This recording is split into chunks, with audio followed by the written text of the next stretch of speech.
Ladies and gentlemen, in an absolutely stunning and unprecedented development, former U.S. President Donald Trump has announced that the United States has conducted a military operation in Venezuela, resulting in the capture of Venezuelan President Nicolás Maduro. According to Trump, Maduro has been removed from the country, and the operation was carried out successfully. Yes, you heard that correctly. A sitting foreign head of state allegedly apprehended and flown out by U.S. forces. The announcement, made via Trump's Truth Social account, has sent shockwaves through Washington, Caracas, and capitals around the world. The implications of this claim are enormous, both diplomatically and militarily. While independent verification is still pending, the statements alone have caused panic, speculation, and debate among world leaders, journalists, and analysts alike. So what exactly triggered this extraordinary action? According to Trump, the operation targeted Maduro for alleged corruption, involvement in drug trafficking, and destabilizing actions across the region. While details remain murky, sources suggest that this decision came after months of intelligence gathering and diplomatic pressure that reportedly reached a tipping point last week. Let me be clear, this is not simply another dispute over sanctions, diplomatic tensions, or economic sanctions. We are talking about a direct military intervention in a sovereign nation, accompanied by a public claim of removing its president. And the world has not seen a move of this magnitude in decades. To understand the gravity of this announcement, let's briefly review the history of U.S.-Venezuela relations. For decades, the relationship has been defined by tension, sanctions, and political conflict. Under Hugo Chavez and later Nicolás Maduro, Venezuela became increasingly isolated from the United States, with accusations of authoritarianism, suppression of opposition, election irregularities, and widespread corruption dominating international reporting. The U.S. has repeatedly sanctioned Venezuelan officials, frozen assets, and recognized opposition figures as legitimate leaders.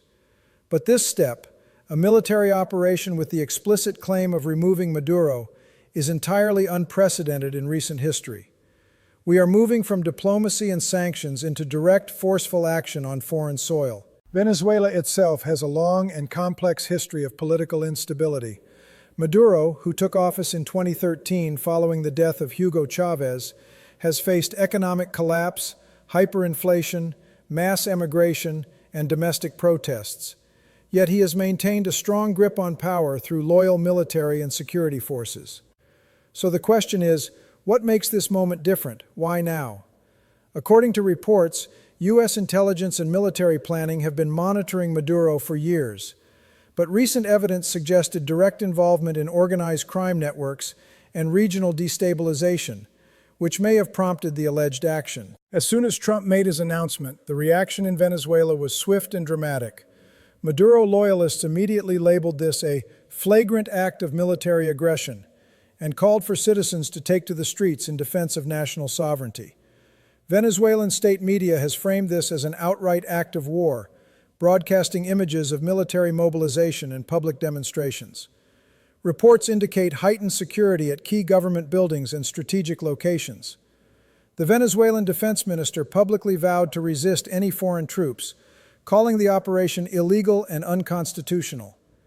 Social media from Venezuela shows a country on edge, crowded streets, emergency meetings, and widespread fear among ordinary citizens. Meanwhile, opposition figures in Venezuela are reportedly assessing the situation cautiously. Some may see this as an opportunity to challenge Maduro's rule, but the risk of violent backlash remains high. Analysts are warning that even if Maduro is removed, the political vacuum could lead to chaos, civil unrest, and regional instability. Globally, leaders are reacting cautiously but urgently. Latin American countries such as Mexico, Argentina, and Brazil have called for calm, stressing verification of facts and avoidance of escalation. The United Nations has requested a briefing from both the U.S. and Venezuelan representatives. European leaders have expressed concern over sovereignty and the legality of such an operation. Even countries historically allied with the U.S. are signaling caution. There are questions about whether this operation violated international law, whether it sets a precedent for extraterritorial military action, and how it could affect regional security and refugee flows. Now let's talk about the man at the center of this story, Nicolás Maduro. A former bus driver and trade union leader turned political figure, Maduro rose to prominence as Hugo Chávez's vice president.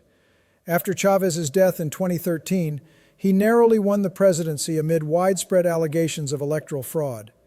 Since then, Maduro's rule has been marked by economic collapse, hyperinflation, shortages of food and medicine, and mass emigration, with over 6 million Venezuelans reportedly fleeing the country in recent years. Yet despite all this, Maduro has managed to retain control of the military and security forces, making him extremely difficult to remove from power internally. This is why the alleged U.S. operation is so significant. Removing Maduro from power externally, if the claim is accurate, bypasses internal mechanisms of impeachment, opposition protests, or election-based removal, creating a historically unprecedented situation in modern geopolitics. Here's where the situation becomes even more complex. A military operation targeting a sitting head of state raises immediate legal questions. Experts are debating whether Trump's alleged action violated the War Powers Act, international law regarding sovereignty, and the constitutional authority of a U.S. president or former president to deploy forces in such a manner. Some legal analysts note that even if Maduro is considered a target of legitimate concern, a direct military capture risks escalation, potential retaliation, and long-term diplomatic consequences. In short, this is not just a headline. It is a full-blown constitutional and international crisis. Political analysts in the U.S. are divided. Trump supporters argue this is a bold strike against a dictator, potentially saving lives and enforcing accountability. Critics warn that acting unilaterally, without congressional authorization, could trigger legal, diplomatic, and military repercussions for the U.S. We've seen high-profile captures in the past, for example, Saddam Hussein in Iraq, but those occurred after an invasion and prolonged conflict. What Trump is claiming here is a swift, targeted operation in a sovereign country without declared war, which is unprecedented. Historically, U.S. covert operations have occurred, but they rarely involve public announcements of a sitting foreign leader's capture. This is different from Nixon-era covert interventions or the bin Laden raid in Pakistan, because in those cases the context involved ongoing military conflicts or counterterrorism, not the removal of a sitting president in peacetime with global visibility. This announcement is likely to have major implications for U.S. politics. Members of Congress, both Republicans and Democrats, are expected to scrutinize the legality and necessity of the operation.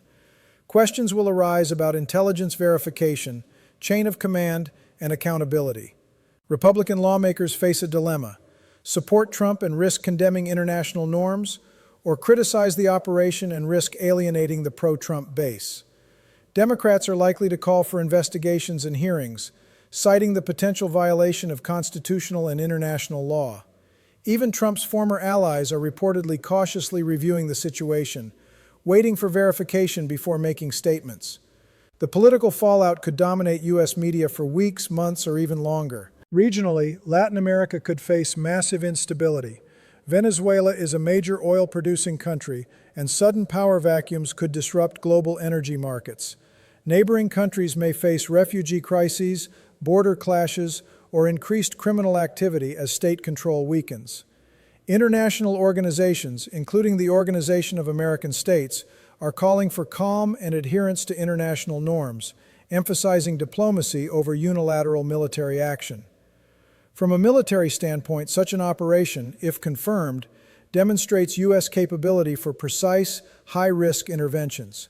However, it also raises questions about the safety of U.S. personnel, rules of engagement, and long-term strategic goals. Military families and veterans are reportedly concerned about potential escalation. Polls may soon reflect public opinion on whether the U.S. should conduct such operations in sovereign nations. So let's recap. Donald Trump has announced that the U.S. has captured Venezuelan President Nicolás Maduro and removed him from the country. Venezuela is in chaos, the international community is calling for calm, and the legal and political ramifications are immense. This is not just a story about one country or one leader. This could reshape U.S. foreign policy, regional stability, and international norms for decades. Keep following this closely as more facts emerge and verification is confirmed. We will continue to monitor the situation, bring you verified updates, and analyze the domestic, regional, and global consequences of what may be one of the most consequential events in modern geopolitics.